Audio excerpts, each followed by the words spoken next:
Vai conversar agora sobre essa pesquisa IPEC com o presidente, o cientista político e presidente do Conselho Científico do IPESP, Antônio Lavareda.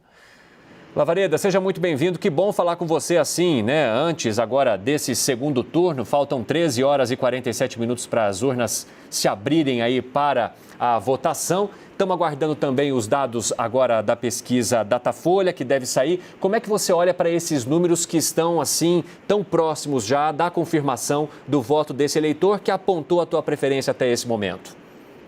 Boa noite, Evandro. Boa noite aos espectadores da CNN. Esses números, sobretudo do IPEC, que você descreveu há pouco, eles apontam para a continuidade do cenário anterior, ou seja, para uma estabilidade aí com uma diferença de 8 pontos em termos de votos válidos. Eu suponho, eu recebi há pouco um dado, me parece, do Datafolha, com números um pouco diferentes, 52 a 48. Confirma isso, Evandro, se isso procede. Então, isso também... Acabou de sair, só para a gente, né, até manter nesse ritmo que você está, acabou de sair aqui, inclusive, os números do Datafolha, 52% dos votos válidos para Lula contra 48% de Bolsonaro às vésperas da eleição. Ou seja, também um cenário no outro instituto de estabilidade. Esses números do Datafolha são bastante parecidos também com números nossos do IPESP na última pesquisa do termômetro da campanha IPESP-Abrapel, divulgado na terça-feira, onde os cenários ficavam em torno de 7 pontos. E quando você tirava o branco, nulo e, sobretudo, o eleitor pouco propenso a votar, com baixo interesse, você tinha essa redução para 4 pontos, como o Datafolha apontou hoje. Nós precisamos lembrar o seguinte, Evandro. Primeiro, pode haver alguma alteração amanhã? Pode, em função de uma maior ou menor abstenção, como nós sempre temos lembrado desde o primeiro dia após o primeiro turno, desde que se fez uma avaliação dos dados. E eu divulguei uma nota técnica na noite da segunda-feira mostrando que as pesquisas estavam certas, né? As pesquisas tinham estimado adequadamente, salvo no caso do ex-presidente Lula, que foi, naquele momento, o mais prejudicado pela abstenção. Pois bem, óbvio que a abstenção agora também vai ter um efeito, pode alterar um pouco para mais ou para menos esses dados. Ocorre que os institutos já têm uma base de respondentes que participaram do primeiro turno. Então, esses resultados anunciados agora já levam isso em consideração. Historicamente, Evandro, não houve nenhuma alteração entre as pesquisas dos principais institutos anunciados na véspera da eleição e os resultados do dia seguinte. Houve variações de, no máximo, 1 ponto percentual para mais ou para menos, o que no caso dos 2 institutos ainda assim conferiria uma vitória para o ex-presidente Lula. Então eu acredito que, em síntese, que a eleição de amanhã, essas pesquisas sinalizam quem será o primeiro colocado e, naturalmente, nós vamos ter uma apuração com muita emoção, porque os votos começam a ser apurados numa ordem que não é exatamente representativa. A ordem da apuração, e é importante o nosso espectador estar atento para isso, a ordem da apuração não segue uma amostra perfeita do eleitorado do país. Ao contrário, o Tribunal Superior Eleitoral vai processando o que chega mais rapidamente. Em geral, chegam mais rapidamente dados dos estados do sul do país. No primeiro turno chegou também dados do Distrito Federal e isso deu, inclusive, aquela dianteira no primeiro turno, no instante inicial da apuração, para o atual presidente Bolsonaro. Então, sintetizando, amanhã é uma apuração com muita emoção. Lavareda, eu até aproveito que a gente estava discutindo o Datafolha. Vamos colocar agora na tela para quem nos acompanha esses números, para que as pessoas possam nos acompanhar, então, entender aqui o debate que a gente está fazendo. Foi divulgada há pouco essa última pesquisa TV Globo, Datafolha, para intenção de voto nesse segundo turno. Votos válidos aí para você. Lula apareceu com 53% nos dias 7 e 14 de outubro. Oscilou para 52% dia 19 e dia 27 apareceu novamente com 53%. Hoje ele aparece com 52%. 42% dos votos válidos. Jair Bolsonaro tinha 47% das intenções de voto nos dias 7 e 14, dia 19 foi para 48, dia 17 voltou para 47, hoje o candidato à reeleição aparece novamente com 48% dos votos válidos. Essa pesquisa foi registrada na Justiça Eleitoral, foram ouvidas 8.308 pessoas entre os dias 28 e 29 de outubro. Margem de erro, 2 pontos percentuais para mais ou para menos, nível de confiança de 95%. Lavareda, quero saber de você se esses números impactam aqueles que ainda estão indecisos agora. Olha, há um tipo de indeciso que se deixa influenciar pelo resultado das pesquisas, obviamente. No primeiro turno, Evandro, nós temos o famoso voto útil, voto estratégico, que foi tão comentado. No segundo turno, por óbvio, não há voto estratégico, não há um terceiro candidato para se votar, para derrotar aquele candidato ao qual nós devotamos maior rejeição. Isso não existe. Então, há também um chamado voto errático. Como o voto é obrigatório no Brasil, Evandro, muitas pessoas, um contingente, no Brasil, como o eleitorado é muito grande, qualquer pequeno percentual significa mais de 1 milhão de votos, mais de 1,5 milhão de votos. Pois bem, há aquelas pessoas que erraticamente votam, ora em quem está na frente, é o voto chamado bandwagon, o voto no que lidera, no voto aquele que vem à frente, é um eleitor tipo Maria vai com as outras, segue a manada. E há também, por incrível que pareça, um voto underdog, um voto no que não tem chance de ganhar, ou seja, as pessoas às vezes, muitas delas votam erraticamente naquele candidato que não tem chance alguma. Isso talvez nos ajude a entender, por exemplo, Evandro, é muito interessante, porque em 2018 o Cabo Daciolo conseguiu ter mais votos do que Marina Silva no primeiro turno daquela eleição. Então, as pesquisas de hoje influenciam em alguma medida, aumentam a disposição de eleitores que não estavam tão interessados em votar amanhã, eventualmente vir a fazer um esforço, etc. e tal, para votar, motivam esse voto no líder, mas também motivam o voto solidário no candidato que está atrás, e de sorte que, a rigor, não vai haver uma influência nesse segundo turno, uma influência mais específica do resultado das pesquisas dessa noite no comportamento eleitoral, ou seja, no voto desses 156.400.000 de brasileiros aptos a votar nesse domingo, Evandro.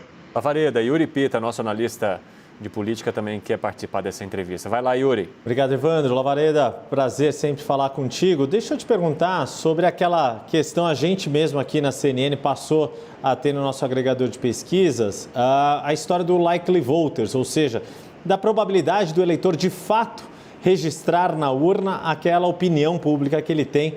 Tenho falado muito nessa semana que pesquisas de intenção de voto, antes de tudo, são pesquisas de opinião pública.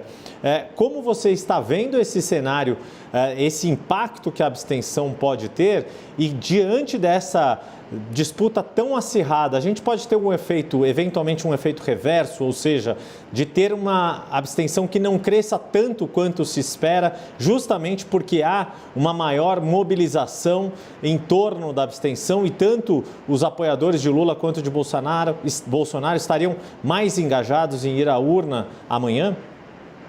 Yuri, é um excelente ponto. O primeiro turno, sobretudo as análises feitas a partir dos dados do primeiro turno, e eu lembrava, Evandro, ainda há pouco, que eu participei disso a partir da segunda-feira, dessas análises, chamaram atenção para o fenômeno da abstenção no Brasil e para a composição dessa abstenção, porque ela é muito concentrada nos segmentos de menor renda e menor escolaridade. Então, você veja que esse ano já houve uma maior adesão ao transporte público gratuito no dia da eleição. Eu digo adesão por parte do poder público, seja governos estaduais, porque há transporte intermunicipal, seja das municipalidades, sobretudo das capitais, das prefeituras das capitais que enfatizaram, aderiram à tese do transporte público gratuito no dia da eleição. Certamente a abstenção vai ter algum efeito amanhã, mas ela pode não, em função de todas essas medidas tomadas, da sensibilização da sociedade e da pregação dos candidatos, ela pode amanhã nos dar uma surpresa favorável, qual seja uma abstenção menor do que em anos anteriores, ou então muito parecida, que também seria um bom resultado, muito parecida, um pouco abaixo de 1 ponto percentual, crescendo do primeiro para o segundo turno amanhã. É muito importante que a maior quantidade possível de cidadãos brasileiros exerçam o direito, que também é uma obrigação do voto, no momento que é o mais importante do processo democrático, que é a hora de eleger os nossos governantes. Lavareda, nós temos também, falando em governantes, o Instituto Datafolha divulgou a pesquisa de intenção de votos para o segundo turno da disputa aqui do governo de São Paulo. A gente vai acompanhar os números para voltar ao nosso bate-papo aqui. Tarcísio de Freitas aparecia com 55% dos votos válidos nas duas primeiras pesquisas. Hoje, o candidato do Republicanos tem 53%. Fernando Haddad tinha 45% nas duas primeiras pesquisas. Hoje, ele aparece com 47%. A pesquisa foi registrada na Justiça Eleitoral. Foram ouvidas 3.146 pessoas os dias 28 e 29 de outubro. Margem de erro 2 pontos percentuais para mais ou para menos. Nível de confiança é de 95%.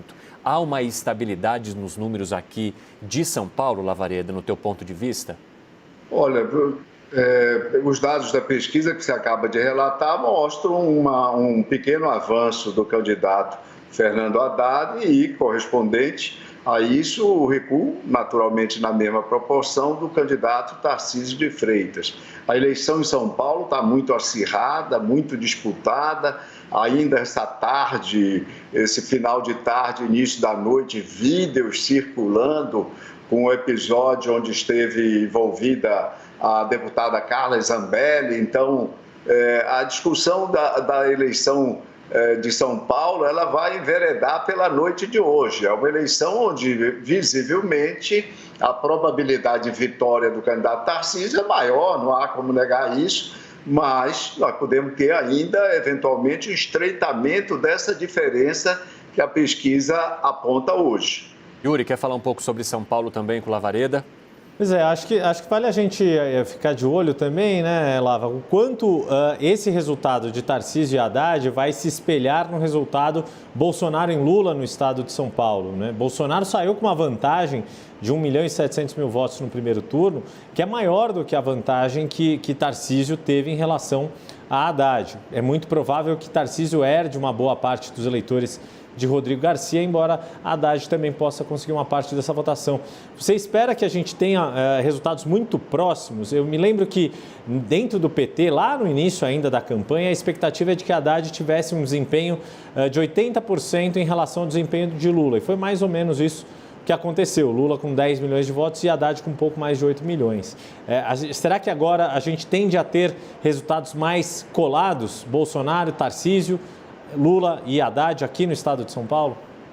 É isso que provavelmente se dará, Yuri, até porque o candidato Tarcísio é um candidato pouco conhecido dos paulistas. A sua candidatura foi foi apresentada e propelida, impulsionada pelo presidente Bolsonaro. Então é natural que haja uma nítida associação.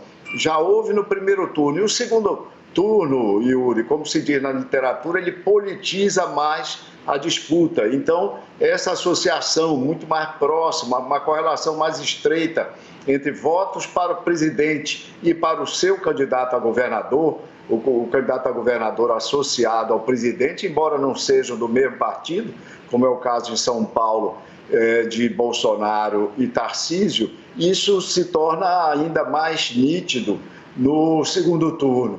Agora, lembrando que nós vamos ter em São Paulo, com certeza, uma coisa já se sabe, desde logo, é que o resultado de São Paulo vai ser muito diferente do de 4 anos atrás. Lembrando que naquele ano houve uma estreita diferença, se a memória não me trai, mas você, Yuri, você, Evandro, me corrige, foi alguma coisa como 52-48 de Dória sobre Márcio França naquele ano, e a distância de Bolsonaro sobre Haddad foi de 68% a 32%. O Yuri, que tem todos os dados com sua Magic Wall, aí ele vai dizer se eu estou certo ou não agora. Tô longe dela aqui, mas tem aquele oráculo, né, do século XXI, o Google, que nos ajuda. Para governador, certíssimo, 51,75, 48,25, arredondando 52,48. Deixa eu pegar os números aqui específicos de São Paulo, 68,32. Então é isso, é bastante diferente 2022, isso já podemos dar por garantido, não é, como dizem os americanos. Então, bastante diferente os resultados de 4 anos atrás.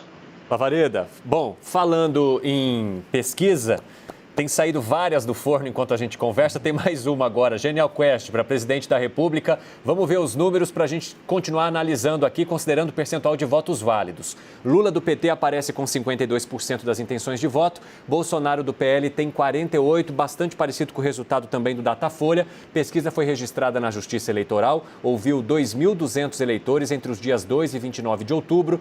Margem de erro 2 pontos percentuais para mais ou para menos. Nível de confiança é de 95%. Ô, Lavareda, essas pesquisas de hoje, elas estão mostrando que houve pouca influência do que a gente acompanhou no último debate entre Lula e Bolsonaro ontem, realizado pela TV Globo? Certamente, eu já imaginava isso. Na sexta-feira de manhã, ontem de manhã, numa entrevista com a Fabíola e o Josias no UOL, eu dizia que o debate teria pouca importância, porque a eleição está muito acirrada, né? Uma polarização já vinha do primeiro turno, a polarização recorde no Brasil, um pouco maior até do que aquela registrada na eleição que havia tido a maior polarização até então na Nova República, que foi a eleição de 2006, a famosa eleição Lula-Alckmin, né, onde eles estavam, obviamente, em lados opostos naquele momento. Então, essa disputa muito acirrada faz com que para que o debate final, sobretudo o debate final, ele possa ter influência, precisa haver uma espécie de nocaute. E isso, hoje em dia, com o treinamento da assessoria, consultoria, preparação mercadológica para participação nos debates, é praticamente impossível. Então, o debate foi considerado, por exemplo, pelos eleitores de Bolsonaro, ele foi vitorioso. Para os eleitores de Lula, foi o ex-presidente Lula o vitorioso. E os indecisos se dividiram um pouco, segundo alguns focus groups, houve até um leve predomínio do ex-presidente nessa avaliação, mas como o grupo de indecisos é muito pequeno, qualquer orientação desses indecisos numa ou noutra direção por uma pequena margem termina praticamente imperceptível na verificação das pesquisas. Bom, Yuri Pita quer conversar mais. Pode chegar, Yuri. Olá, aproveitar a tua presença aqui para a gente fazer uma análise de Minas Gerais, que foi tão prestigiada pelos dois candidatos nesse segundo turno e por nós, analistas também. A gente dedicou muita atenção. Eu estava brincando com o Evandro que eu nunca estudei tanto a geografia de Minas Gerais como nessa cobertura eleitoral. E a gente viu os candidatos também dando essa importância, inclusive hoje. Bolsonaro fez uma agenda lá em Belo Horizonte, na capital, mas mesmo Lula esteve em diversas cidades de Minas. O que a gente pode esperar do eleitor mineiro, da mobilização que o governador Zema fez e no fim das contas, da atuação dos prefeitos de Minas? Você espera alguma grande reviravolta em Minas ou é muito provável que continue dentro do que foi o primeiro turno, com uma leve vantagem para o candidato do PT? Olha, o mais provável é que continue essa pequena vantagem, né? Mas devemos levar em conta que a força do apoio entusiasmado, né? O apoio interessado, ativo do governador Zema e mais a grande quantidade de prefeitos que ele, como governador do estado, reeleito em primeiro turno, tem capacidade de mobilizar, devem fazer alguma diferença. Eu acredito que a distância em Minas Gerais vai ser muito estreita. E eu não descarto até, Yuri, poder ocorrer um fato inédito em Minas. Eventualmente, um candidato que venha a ser vitorioso nacionalmente pela primeira vez perder por pouco em Minas. Isso não me surpreenderia. E então, Minas seria afastada dessa situação lendária de ser um estado que que projeta melhor do que os demais o resultado da eleição nacional. Aliás, se isso ocorrer, restaria apenas o Amazonas, porque também o Amazonas compartilha essa característica.